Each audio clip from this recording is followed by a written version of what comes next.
सभी दोस्तों को नमस्कार है। पिक्चर प्लस में आप सभी का स्वागत है। मैं हूं संजीव श्रीवास्तव।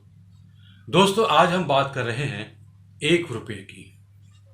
1 रुपया यानी 16 आना।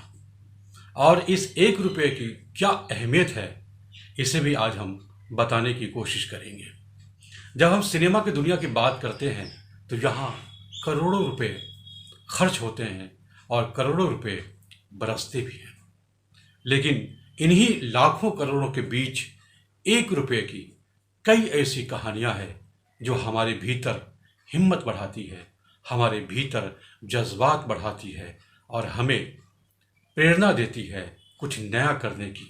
हाल ही में फ्लाइंग सिख कहे जाने वाले मिल्खा सिंह साहब का निधन हो गया।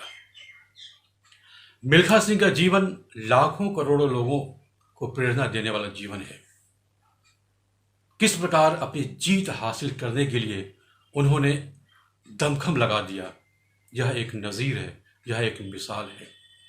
सिनेमा के पर्दे पर मिल्खा सिंह की इसी जीवटता को और इसी जीवंतता को दिखाने की भरपूर कोशिश की गई थी।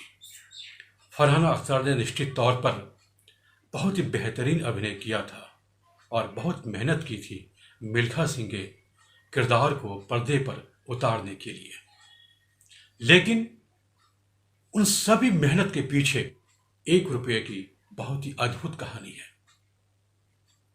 शायद आपको मालूम हो कि जब उनके जीवन पर फिल्म बनाने की इल्तजा लेकर राकेश ओम प्रकाश मेहरा मिल्खा सिंह के परिवार से संपर्क में आए और जब यह बात मिल्खा सिंह तक पहुंची कि उनके जीवन पर फिल्म बनने वाली है और इसी दौरान रॉयल्टी को लेकर भी बातचीत हुई, तो मिल्खा सिंह ने साफ साफ कहा कि हमें रॉयल्टी की बिल्कुल दरकार नहीं है।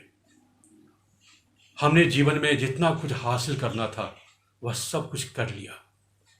अब हमारी कहानी देखकर अगर कोई दूसरे खिलाड़ी सामने आते हैं, उनके भीतर जोश और जज्बात भरता है और वे भी देश के लिए खेलना चाहते हैं, नाम रोशन करना चाहते हैं, तो स्वागत है। और इसीलिए उन्होंने इस फिल्म के बदले, अपने जीवन पर फिल्म बनाने के बदले सिर्फ 1 रुपया लिया था। हाँ, उन्होंने एक शर्त रखी थी कि इस फिल्म से जितनी भी कमाई होगी उसका कुछ हिस्सा जो नए खिलाड़ी होते हैं, जो संघर्ष करने वाले दूर दराज से, गांवों से आए हुए, छोटे शहरों से आए हुए खिलाड़ी हैं, उन्हें सुविधा प्रदान करने के लिए उस मद में रॉयल्टी का वह हिस्सा खर्च किया जाए। हालांकि यह बात बहुत पहले से पब्लिक डोमेन में रही है, लेकिन मिल्खा सिंह जी के निधन के बाद यह बात एक बार फिर से सबके सामने आई तो सबके दिलों को झकझोर गई। दोस्तों, फिल्मी दुनिया में ऐसी और भी बहुत सारी कहानियां हैं। 1 रुपये की ताकत क्या है, उसे कुछ और कहानियों के माध्यम से मैं बताने की कोशिश कर रहा हूं। दोस्तों, आप सब गीतकार शैलेंद्र को जरूर जानते होंगे। हिंदी फिल्मों में तमाम उन्होंने कालजयी गीतों की रचना की है।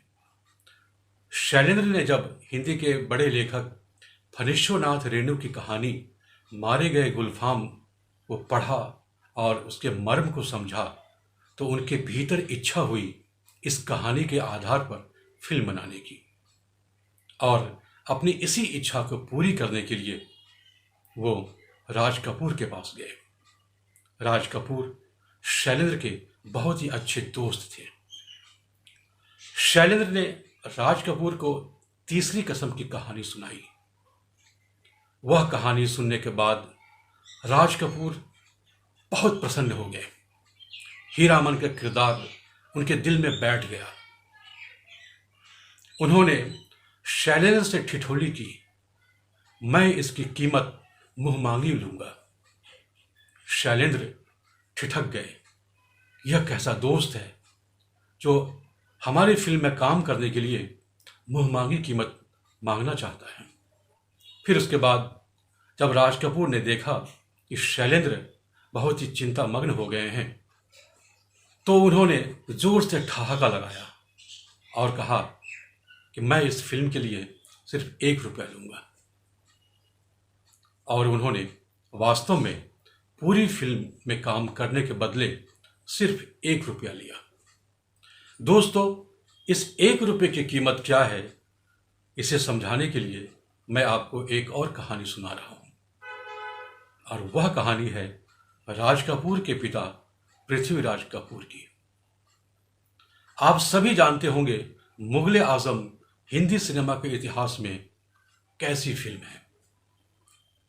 वह एक ऐसी फिल्म जो केवल इतिहास का चित्रण नहीं करती, बल्कि सिल्वर स्क्रीन पर अपना एक नया इतिहास रचती है।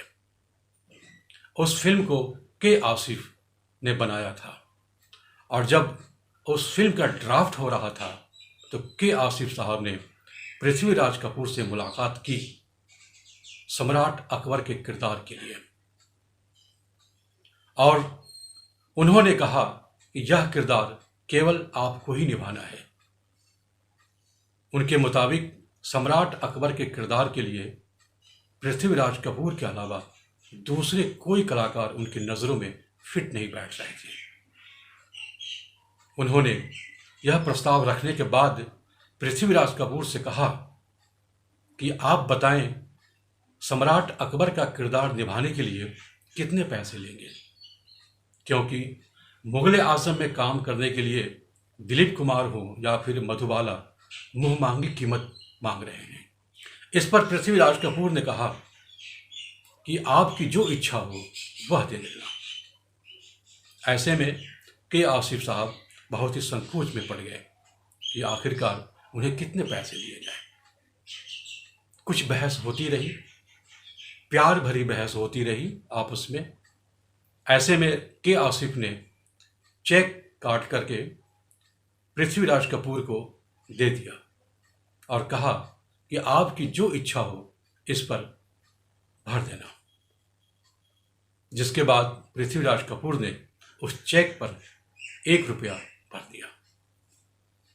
यानी पृथ्वीराज कपूर ने भी उस कालजयी फिल्म मुगले आजम के लिए सिर्फ ₹1 लिया था।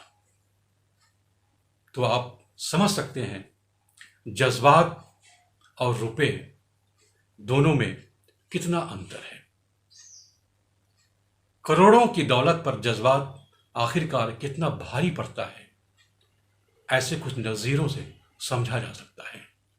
संभव है फिल्मी दुनिया में या फिर किसी और फील्ड की दुनिया में ऐसे बहुत सारे नज़ीर होंगे जहां पैसे से अधिक महत्व जज्बात को दिया गया है, दिल के रिश्ते को दिया गया है, प्यार को दिया गया है, मोहब्बत को दिया गया है, रिश्ते को दिया गया है, इंसानियत को दिया गया है।